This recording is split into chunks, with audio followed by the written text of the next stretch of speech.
Bonjour à toutes et à tous. Bienvenue au cours de connaissance de soi. Aujourd'hui, nous allons explorer un sujet très important, les processus d'évolution et d'involution que nous, en tant qu'étincelles de vie, expérimentons dans cette existence physique. Nous allons voir comment nous avons évolué et involué à travers les différents règnes de la nature et comprendre le but de tout cela. Nous allons également découvrir la révolution, un principe clé qui nous permet de nous libérer du cycle mécanique dans lequel nous sommes piégés, tout en récupérant la sagesse que nous avons acquise en chemin. Le but de notre discussion aujourd'hui est de nous aider à comprendre clairement pourquoi nous sommes ici sur cette planète et comment nous pouvons accomplir ce but. Et pourquoi ce sujet est-il si important? Parce que si nous n'atteignons jamais ce moment de clarté, où nous comprenons vraiment pourquoi nous existons, nous resterons prisonniers du cycle de la roue du samsara. Nous continuerons à répéter les mêmes actions, à faire les mêmes erreurs, et à manquer l'occasion de nous éveiller. Comprenons d'abord ce que sont les lois de l'évolution et de l'involution.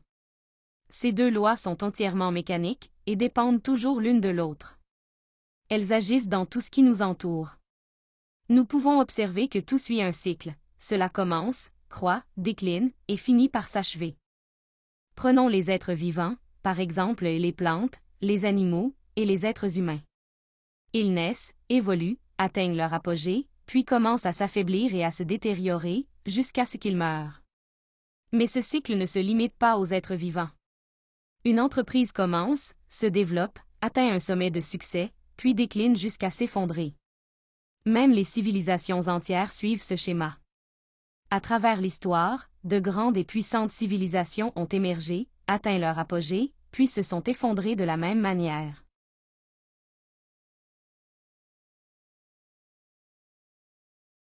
Cela nous montre que rien n'échappe à ces deux lois.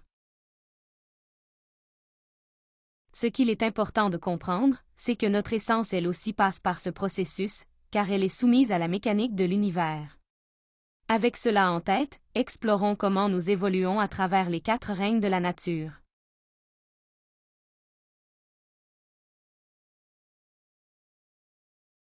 La plupart des gens croient qu'ils ne sont que leur corps physique, mais en réalité, nous sommes bien plus que cela. Ce corps n'est qu'un véhicule, un instrument que notre essence, notre esprit, ou notre conscience utilise pour naviguer dans cette dimension.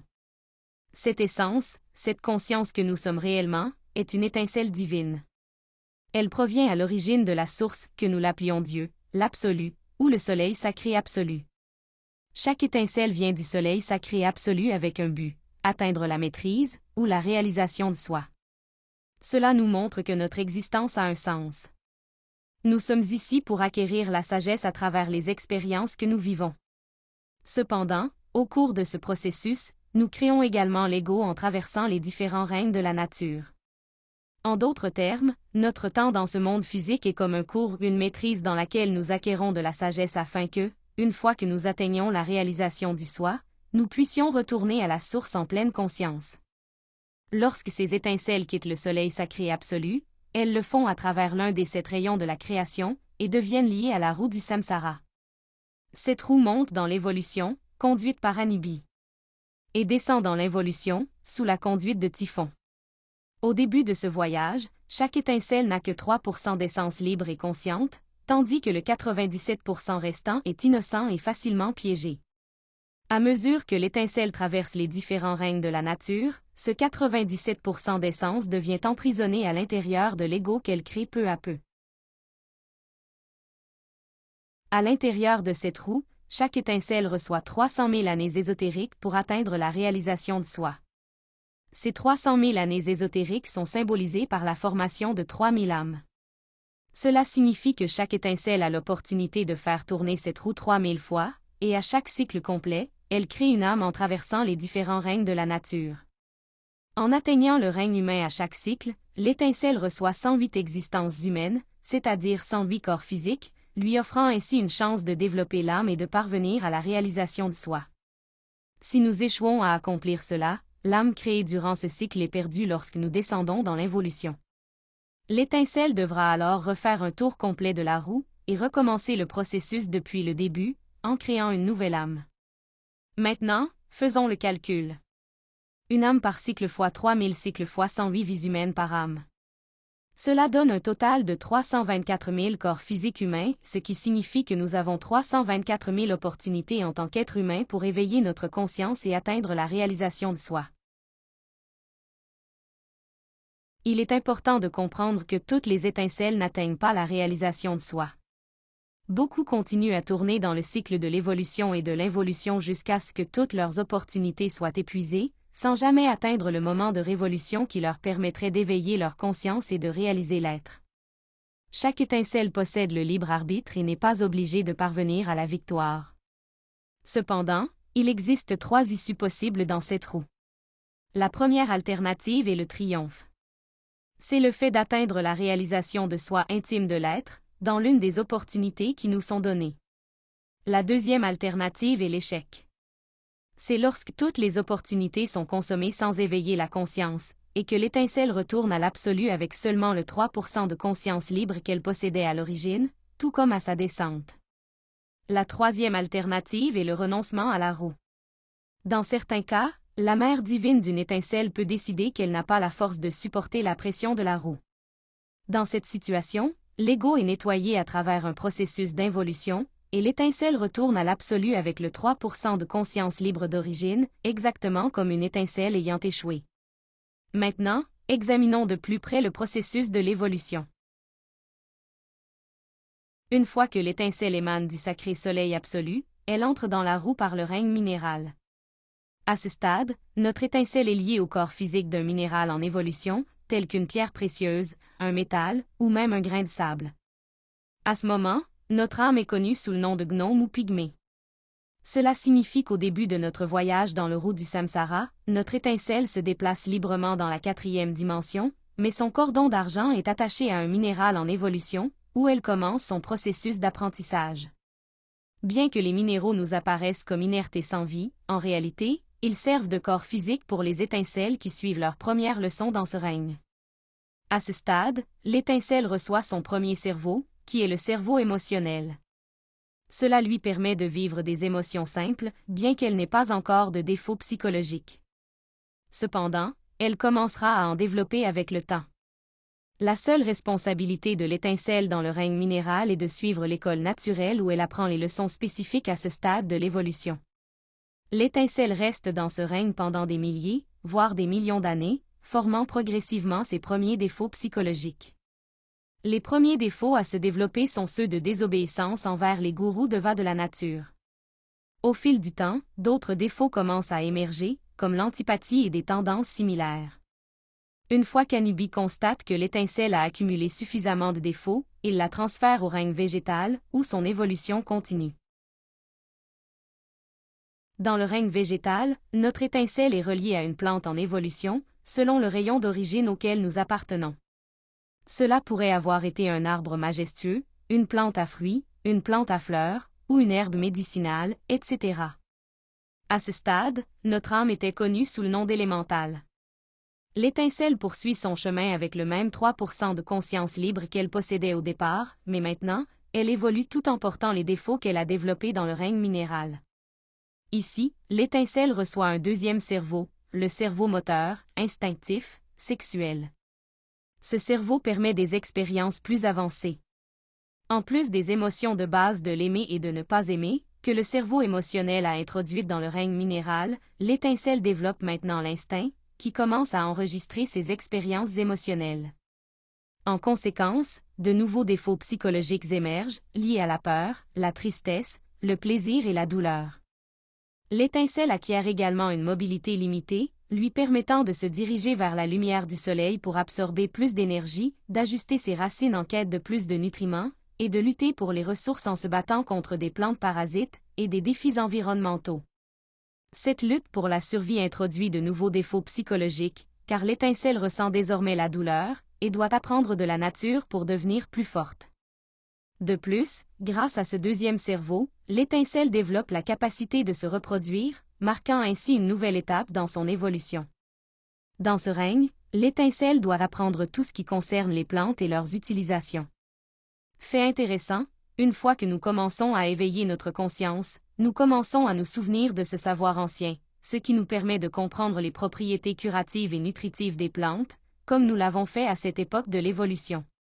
Lorsque notre gourou a vu que nous avions accumulé suffisamment de défauts, nous avons été déconnectés du règne végétal et reliés au règne animal, où notre évolution a continué. Dans le règne animal, notre âme était appelée anima, et elle était reliée au corps physique d'un animal en évolution. Un animal pur sang, un bel animal sauvage, ou un animal qui fournit de la nourriture. L'étincelle conserve ses 3% de conscience et garde les deux cerveaux du règne végétal, mais avec des capacités plus développées. N'étant plus enracinée à un endroit, elle peut désormais se déplacer pour chercher sa propre nourriture, et apprendre à se défendre contre d'autres animaux. À ce stade, elle commence à développer tous ses instincts animaux, fornication, violence, peur, et comportements dictés par la survie. Au fur et à mesure qu'elle apprend à naviguer dans un environnement sauvage, elle crée de nouveaux défauts, façonnés par les luttes de l'existence animale. Après de nombreuses années, traversant diverses espèces dans ce royaume, et accumulant de nombreux défauts, le gourou de Va du règne animal transfère l'étincelle au règne humain, où son évolution continue. Dans le règne humain, notre étincelle est maintenant appelée une âme. Ici, l'étincelle reçoit un troisième cerveau, qui est le cerveau intellectuel. Ainsi, maintenant, en plus du cerveau émotionnel et du cerveau moteur, instinctif, sexuel, nous avons un troisième cerveau qui nous donne la capacité de réfléchir et de juger nos actions. En tant qu'être humain, nous pouvons donc progressivement éliminer tous les défauts que nous avons créés, et récupérer la sagesse qui est piégée dans ceux-ci. De plus, comme nous avons désormais une colonne vertébrale droite, nous pouvons diriger consciemment notre énergie sexuelle, à travers notre colonne vertébrale, pour créer nos corps internes. Et aussi, nous pouvons développer l'amour, en nous sacrifiant consciemment pour les autres. C'est donc dans ce royaume que nous avons l'opportunité d'éveiller notre conscience et d'atteindre la réalisation de soi. Dans ce royaume, nous aurons le droit à 108 existences en tant qu'humains, c'est-à-dire que nous avons le droit de naître et de mourir 108 fois dans des corps physiques humains. La première fois que notre corde d'argent a été connectée à un corps physique humain, c'était dans un bébé né dans une tribu, dans un endroit éloigné de la civilisation, où les gens étaient encore connectés à la nature d'où ils venaient. Ainsi, les premières existences se déroulent toujours loin de la civilisation. Parmi ces 108 existences, les 54 premières se produisent dans une condition évolutive. Mais même ainsi, l'être humain crée de nombreux défauts psychologiques au cours de ses existences évolutives en tant qu'humain. Lorsque la 54e existence est terminée, l'évolution sera terminée. Et l'humain, en raison de tout l'ego qu'il a créé, commencera l'involution. Bien qu'il ait encore droit à 54 autres existences, il est désormais un humanoïde. Mais maintenant, en tant qu'humanoïde, l'instinct met l'intellect à son service, et l'âme ou la psyché devient rapidement noire. Il est complètement rempli d'ego durant ses 54 existences restantes. Dans tous les cas, il a toujours la possibilité de se réveiller et de chercher la réalisation de soi à tout moment pendant ses 54 existences restantes. Il est bon que nous enquêtions dans un déploiement astral conscient, pour savoir dans quelle des 108 existences nous nous trouvons actuellement dans ce cycle, et nous pouvons aussi enquêter sur combien de fois nous avons fait tourner la roue.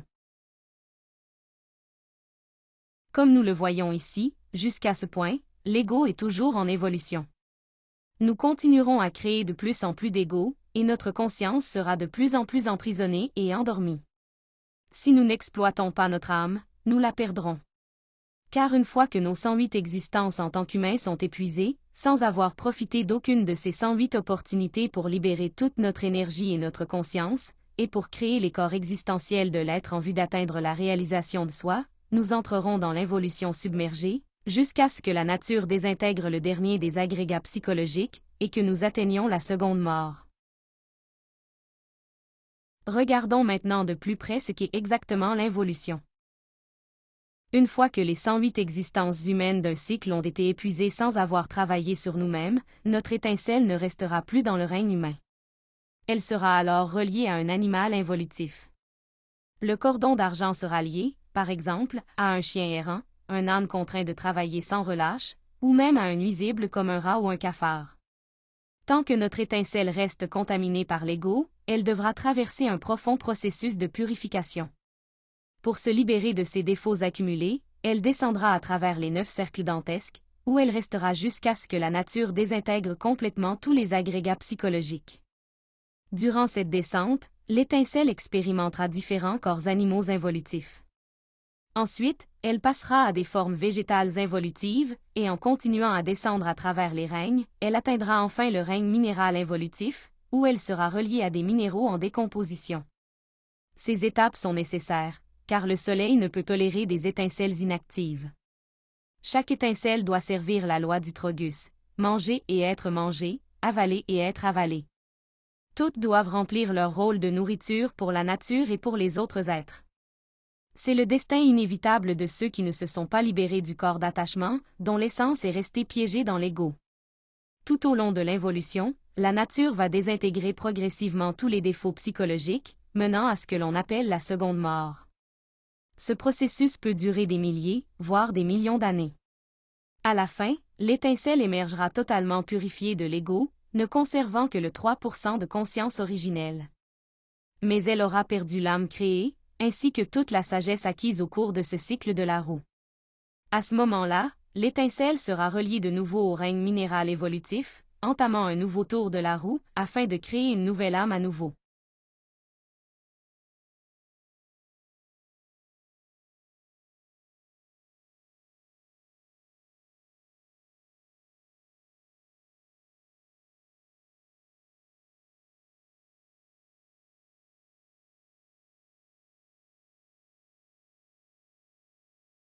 Si nous réfléchissons à cette réalité, nous en déduirons qu'il est absurde de croire que nous pouvons aspirer à une évolution constante. Il est naïf de penser que le simple fait de laisser le temps passer nous mènera à un saut quantique de conscience, à l'éveil de la glande pinéale, ou à un état de conscience supérieur, sans travailler activement sur notre propre psychologie. Il est tout aussi absurde d'espérer des résultats différents alors que l'humanité continue d'agir de la même manière, en commettant des erreurs toujours plus grandes. Nous pourrions nous tromper en croyant que les avancées technologiques et l'accès accru à l'information sont synonymes d'évolution. Et pourtant, intérieurement et spirituellement, nous devenons de plus en plus dégénérés, pervers et cruels. Il suffit de regarder notre planète et de constater comment nous détruisons systématiquement ses ressources. Observez le déclin évident de la pensée critique, de l'art, de la philosophie, de la psychologie. Si nous osons nous analyser avec sincérité, si nous nous éveillons suffisamment pour percevoir notre propre dégradation intérieure, alors nous reconnaîtrons que nous ne sommes pas en évolution, mais en involution. Et de cette prise de conscience, nous comprendrons ce dont nous avons réellement besoin, de toute urgence, une révolution intérieure. Car seule la révolution de la conscience permet la régénération humaine, et c'est uniquement par elle que nous pouvons nous libérer de cette roue sans fin des morts et des renaissances, de l'évolution et de l'involution. Et qu'est-ce que la révolution? La révolution de la conscience est un travail intérieur que chacun d'entre nous doit entreprendre pour parvenir à une véritable transformation. Ce changement s'accomplit grâce aux 3 facteurs de la révolution de la conscience. Le premier facteur est la mort psychologique, qui consiste à découvrir nos défauts psychologiques par l'auto-observation, à les juger jusqu'à les comprendre pleinement, puis à les éliminer avec l'aide de notre mère divine particulière. Par la mort psychologique, la conscience piégée dans les défauts est libérée. Le deuxième facteur est la naissance spirituelle, qui implique l'usage sage de l'énergie créatrice sexuelle afin de créer les corps existentiels de l'être. Cela s'accomplit par l'union sexuelle entre l'homme et la femme, sans jamais répandre l'énergie créatrice sexuelle. Par la naissance spirituelle, la conscience libérée est fixée dans la moelle épinière. Le troisième facteur est le sacrifice pour l'humanité, qui consiste à transmettre la connaissance à l'humanité de manière désintéressée, afin que chaque personne qui la reçoit puisse réaliser son propre travail.